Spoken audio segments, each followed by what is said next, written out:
अंकुर वारिको की सुन के mutual funds में इन्वेस्ट करने का तो सोच लिया, लेकिन एक ही नाम पे इतने सारे म्यूचुअल फंड्स अवेलेबल होते हैं कि सब के सब सेम दिखते हैं। तो ये कैसे पता लगाए कि कौन सा म्यूचुअल फंड आपके लिए सही है? तो ये डिसाइड करने के लिए आपको म्यूचुअल फंड्स का नाम समझना बहुत जरूरी है।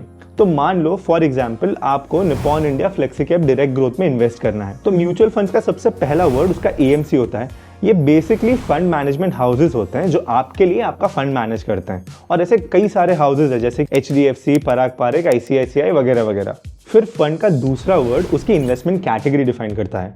जैसे यहाँ फ्लेक्सी कैप फंड लिखा है, जिसका मतलब फंड मैनेजर को फुल फ्रीडम है to invest your funds anywhere he wishes to invest. कभी कभी लगता है क्या पुनीत भगवान है। अगर इसकी जगह बैंक निफ्टी लिखा होता तो इसका मतलब ये फंड टॉप बैंकिंग स्टॉक्स में इन्वेस्ट करती है, और अगर निफ्टी 50 लिखा होता तो उसका मतलब ये टॉप 50 कंपनीज में इन्वेस्ट करती है जो निफ्टी 50 में लिस्टेड है। और जो लास्ट वर्ड होता है वो फंड का इन्वेस्टमेंट स्टाइल डिफाइन करता है। जैसे कि यहाँ डायरेक्ट लिखा है, इसका मतलब ये हुआ कि ये फंड कोई भी मिडिल मैन के बिना मैनेज हो रहा है, तो यहाँ एक्सपेंस रेशियो बहुत ही कम होगा। और यहाँ डायरेक्ट के बाद लिखा है ग्रोथ, इसका मतलब ये हुआ कि आपका पैसा वापस मार्केट में री इन्वेस्ट हो रहा है, गिविंग यू मोर रिटर्न्स। तो आपको ऐसे ही फंड्स में इन्वेस्ट करना चाहिए जहां पे आपको ग्रोथ मिले at low expense ratio. And that's it.